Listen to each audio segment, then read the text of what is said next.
So in the last few videos, we've been finding volume using the disk method or the washer method. And honestly, sometimes the disk and washer method are not the easiest way to find volumes. So we're going to learn a new method. And this method is called the shell method.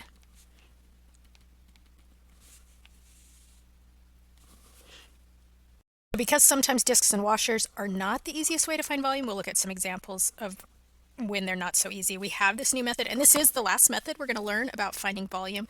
And it is called shells, and you'll see why. It's sort of these nesting cylinders that may remind you of shells. But really, a key object in this whole lesson is the idea of a cylinder. So throughout this lesson, you want to picture a cylinder that is hollow inside, and yet it has a little bit of thickness all the way around. So it's a really thin cylinder that's hollow inside. And we're going to add up a bunch of these together. And just like we love to add up infinitely many of certain things, we're going to have infinitely many of these shells that we add up, and it's going to generate a volume. The shells method, as far as algebra and integration, is relatively easy, or is not that bad. I find that the visualizing of the shell method is one of the biggest obstacles to learning it. So we're going to get a lot of pictures.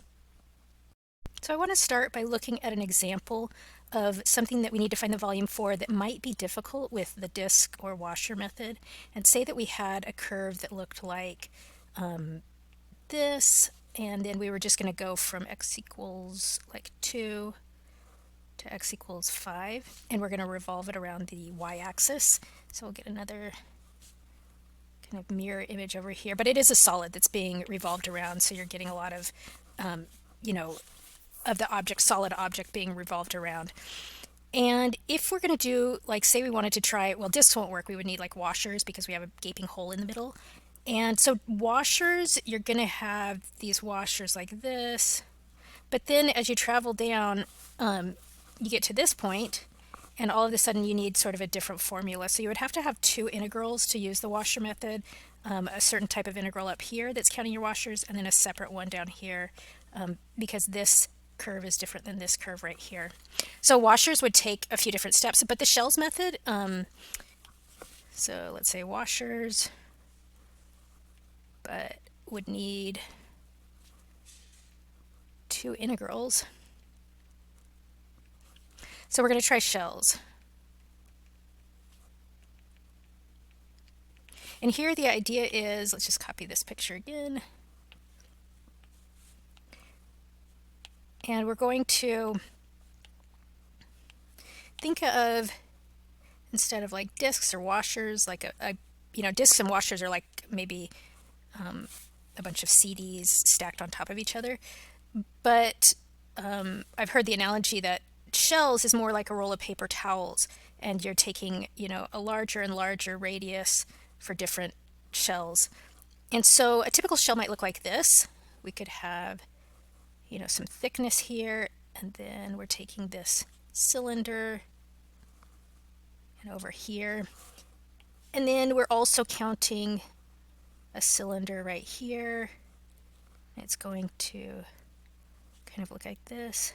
So anywhere we have, along this x-axis, we're counting up a lot of these cylinders, and they have a little bit of thickness, so they're catching the volume of the thing that we're trying to find the volume for. So we've got some volume here, and it's getting rotated around just like the original region that we were rotating around. And so these shells, which are essentially kind of like nesting coffee cans almost, are going to capture all of the volume eventually. We're going to travel down here, and you'll see that the differential is dx. We're going to integrate all the sums of these volumes of sort of nesting coffee cans. I want to show you a few different pictures that help me visualize what's happening in here. Instead of, like we were talking about before, a stack of CDs that we're just summing up, here we have like these nesting inside parts of this curve, and we're going to add up their volumes to get the volume of the whole curve. This is a picture from a different textbook. This comes from James Stewart's calculus textbook that shows shells and what's going on. You can see that little bit of thickness all the way around the shell. And then, so this is a curve right here that's going to be rotated about the y-axis. And we're going to take a shell right here, and a shell that starts here, and a shell that starts here. And we're going to add up all these shells as we go around, and all of those shells added together will equal the volume of the object when we rotate this around the y-axis. And we're starting to maybe see why this is an advantageous method. Imagine trying to do discs and washers here. You'd be subtracting, top and bottom of your washer would be the same curve, and that's a little tricky. So these shells give us an ability, and what's nice is as we're adding them up, we're having a little dx here, but the value, the height of the washer is just the y value, and that's a piece of cake. I mean, that's usually given to us. We will have to think through, what is the circumference of this? We have a little dx, and we have this height to think about, because we really want to get the volume of this shell or this cylinder that has a little bit of thickness but is mostly hollow inside. Okay, so that's one picture, hopefully to help you see what these shells look like. Let me give you another one. This is another visualization of a shell from James Stewart's calculus book, and here it's as if we're going to take this region bounded by x and x squared and rotate it around the y-axis, and then we'll have this shell is just going to take the height and rotate it around, and we have that little bit of thickness. We would have another shell up here, kind of long and skinny, and we could have shells down here. Oops. Always just a little bit of thickness, and then the height is what we're catching each time, revolving that around, and that's how we're catching the volume of the object that'll be generated by revolving around the y-axis. So this is another visualization of actually the very last example we were looking at, the y equals x and y equals x squared region being rotated around the y-axis. And here you can see the whole volume of the region that's being rotated. It's kind of hollow inside, but it's like a bowl on the outside. And then this would be a typical shell right here. But so now we're actually going to do this example. And this is from Lynn Garner's calculus textbook. So example 1, we'll call this. And the total volume of this object to the left is going to equal the sum of all of these shells, the volume of of each of these shells. There's an infinite number of them. So we're going to sum up the volume of each shell. Volume of each shell. And if we do that, we should get the total volume of that whole little bowl thing. Now we think about what are the endpoints. Where do we start and stop? We see that we're dealing with a thickness that's a dx, so we look at the x axis to decide where we start and stop. And so the two options are, do we start at -1 and stop at 1, or do we start at 0 and end at 1? And the answer is we actually are going to take an integral from 0 to 1. And the reason is because each individual shell we're going to take a radius of that shell, and the radius of that shell is going to be counted from 0 to 1. So this shell is going to be added to another shell, is going to be added to another shell, and added to another shell. But each time we're doing it, we're going to take a radius, it's actually this radius here, a height, a thickness, and we're going to revolve that around. So we don't need, if we took it from -1 to 1, we would be counting it twice, actually. So we only want to count this radius here once. We'll have a height and a thickness, and we'll revolve that around. And so each shell, we just care about what's happening between 0 and 1 because of the way they're being revolved. Okay, so this is going to go from 0 to 1. And let's take one of these shells out of the picture and think about what it looks like. So it's this hollow-ish cylinder, but it does have some thickness all the way around it because that's how it's counting the volume of our object. But imagine that we cut right down the middle, this thing, and then we splayed it open. So think of cutting and laying flat. And then if we laid this flat, we'd actually have a long rectangle kind of strip, and it would have some thickness to it, that dx thickness.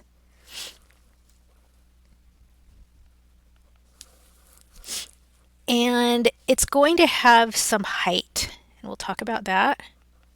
And then what is this? Well, it's the circumference of a cylinder, so that's always 2 pi r, because this is the circumference of the base of a cylinder. That's 2 pi r. And in this case, the radius of our cylinder, let's see, let's count it right here, is the radius of this cylinder. Like, think of it over here. Well, this cylinder, we're really interested in this radius here, this outer radius, and that will be x. So that outer radius is x. The thing that's keeping track of the region is our y values at each step of the way. But the radius of the cylinder is truly just the value x. Okay, so instead of 2 pi r, we can say this equals 2 pi x. When we're counting, when our cylinders are going this direction, then these two things will always hold the same. The only difference is going to be what is the height. Okay, so we're going from 0 to 1. We have 2 pi x, that's the base of each cylinder, times a certain height, times dx. And now we hone in on, okay, what is the height of each cylinder? Here's a cylinder, there's going to be another cylinder right here with a certain height, and it looks like the height is always the top y, the function of the top, the y value of the top function minus the y value of the bottom function. That will give us this height. So we definitely want for the height here y top minus y on the bottom. And in this case, that's equal to the integral from 0 to 1 of 2 pi x. And the top function is y equals x minus the bottom function y equals x squared. We do need these in terms of x because we're taking the integral with respect to x.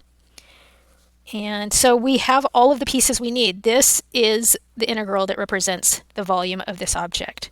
And we can ask Desmos to calculate it for us. And we'll get, in decimals, an answer that's about 0.5236. There's a pi involved, so it's an estimate, really. Okay, so this is the Shell's method. You're going to have an integral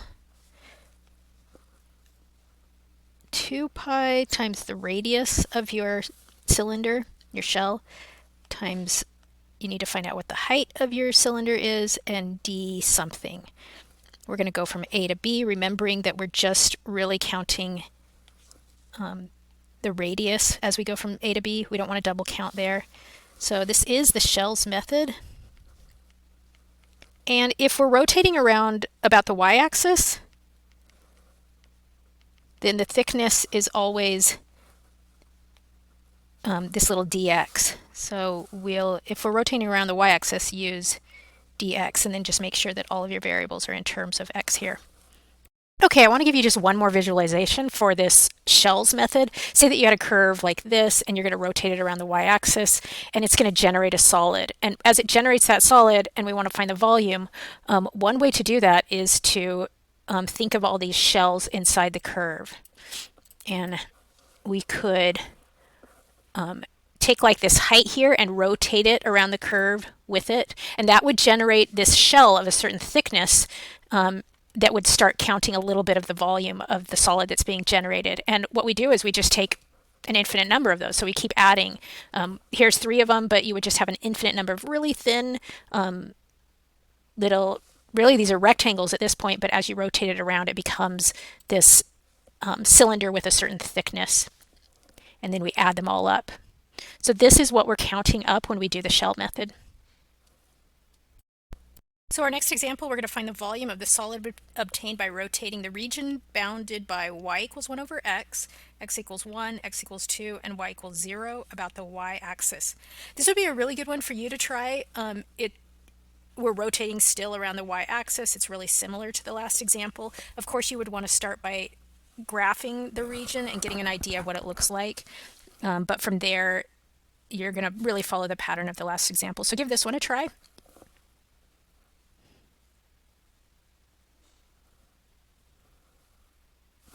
Okay, so hopefully you have an answer for this one. I'm just going to draw the picture of what it looks like so that I can get an idea. And let's see, let's start with y equals 1 over x. I know that that roughly looks like this. And we're going to go from 1 to 2. So we want to start there and stop there, which means that we really don't want any of this part of the curve. And it's going to be rotated about the y-axis. And so I'll get another little piece over here. It's just a mirror image of that. But really, we're getting truly like a volume that's being rotated around. This would be hard to do, not hard, but it would be a little bit longer to do with like the washer method, because again, we would have to have really two different integrals, one for this top half and one for the bottom half. The shells method is really pretty quick here. So a typical shell will look like this. We'll have some thickness here, and it's being rotated around also. And all of this has some thickness to it.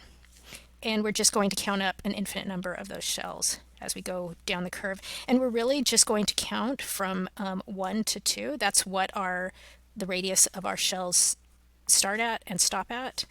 We have one that starts right here. This is the first shell right here.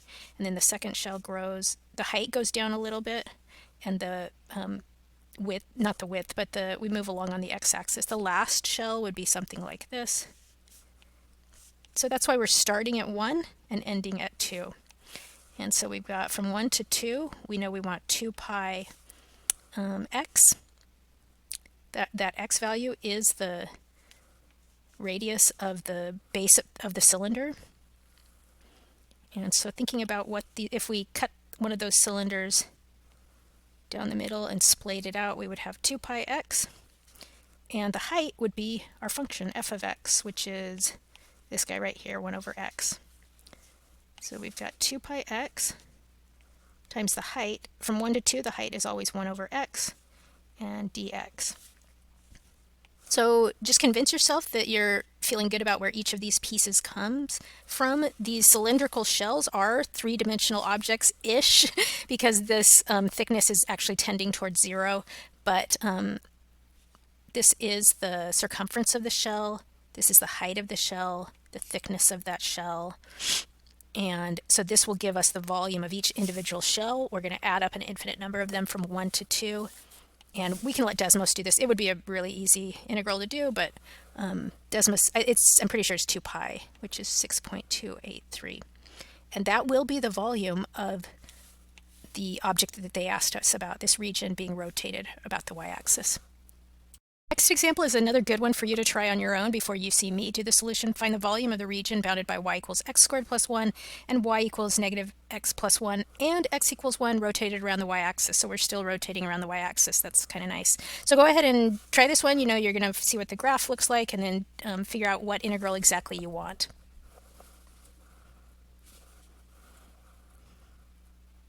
So I'm going to go to Desmos and I'm going to graph this y equals x squared plus 1, and then y equals negative x plus 1, and then x equals 1. Okay, so first we got to figure out what region we're even talking about. You know, is it this bounded region? Is it this bounded region? Well, the only region that is bounded by all three curves is this right here. So this really is the region right in here that we're interested in. It's bounded by this guy, and we're actually just going to restrict him to, whoops,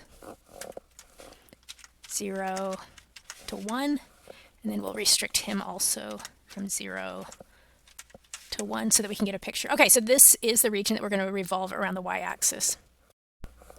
So we're going to revolve that region around the y-axis, and we'd get another little curve over here that looks like this, and a guy right here. So a typical shell would look something like this. Is inside the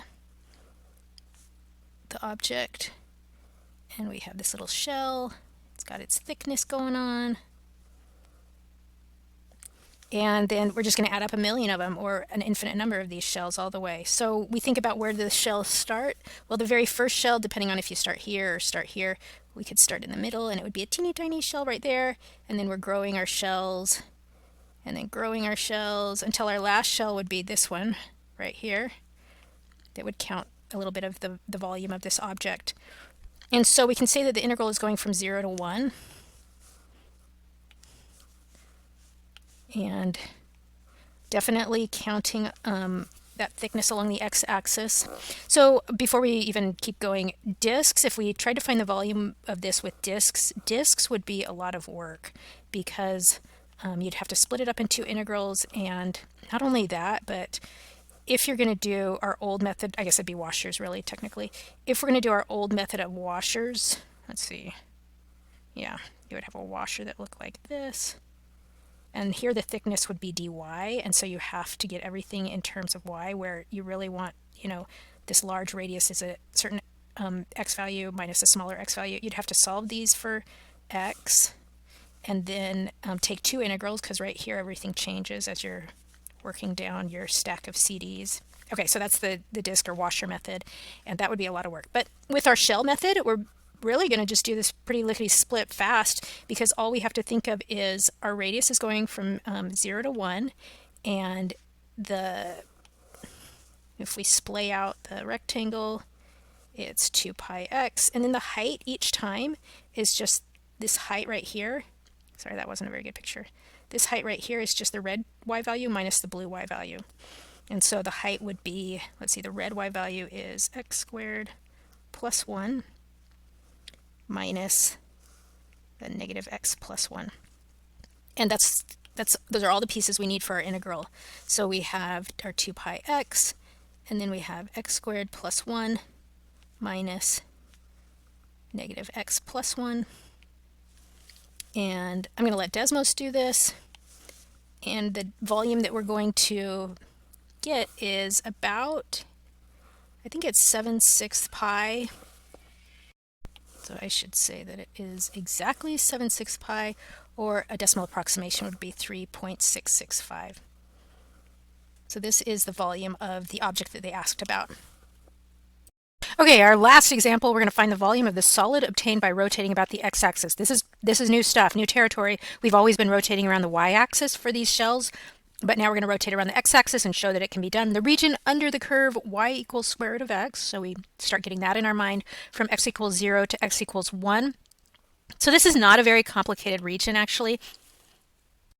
I am going to tell you, in the spirit of full disclosure, though we're going to do this with the shell method, the disk method is simpler in this case. Disks are simpler, but we need shell practice. And we especially need it as we're rotating around the x-axis. So we are going to kind of force it a little bit and do this particular example using shells, even though in the real world you would probably do it with disks. Okay, so y equals x squared looks like this. No, not x squared. Y equals square root of x, and we're going from 0 to 1. So this is our region, and we're going to rotate around the x-axis. So we get an object, a solid object, no holes in this guy, that looks like this. So it's like a bowl that's filled in. And this object, we're going to use shells. So we are going to start at 0. For our first shell, it'll be really tall and skinny and rotate it around. And then our next shells will start getting a little bit shorter and fatter. More shells will come until our very last few shells are very wide and short. So definitely the thickness of the shells is going to be dy. So here's a typical shell. And we started at y equals 0, and we're going up to y equals 1, because this is actually y equals 1 right here. That part's not too hard to figure out. If we were to lay out, slice our cylinder right here and lay it out flat, then let's think about what each side, so we know the thickness is dy, because it's this little bit of thickness right here. And this radius, this radius is y. So the radius of the shell is going to help us build this bottom of the rectangle. The circumference will be 2 pi times the radius, but the radius is y, so 2 pi y. And then the height, we have to think about the height. This is the only slightly tricky part of the problem. What is this height, this height, this height? We're taking all these heights of our different cylinders, and it seems like the height is 1 minus whatever our x value is, so 1 minus x. So the height, actually let's write it down here by the height. The height is equal to 1 minus x. This is a part that we want to be sure that we feel comfortable with. The height of any cylinder will be the number 1. So right here, x equals 1. And then we're going to take off, so that would be x equals 1, but then we're going to take off this little piece right here, and this is actually the x value of our function. So each time we're taking off that little bit. Okay, so the height is 1 minus x. Possibly the hardest part of the problem is realizing this. But once you've convinced yourself of that, we know that we want to express this in terms of y's because everything is happening with y's. So if y equals square root of x, how could we could say x equals y squared. These are equivalent for our purposes. And so this is good because the height is 1 minus x, but we need to write it in terms of y. So the height equals 1 minus y squared because x equals y squared. Okay, so we have all the pieces we need. We have our 2 pi y times 1 minus y squared dy. This is the integral that represents the volume of this object, and we're counting it by shells.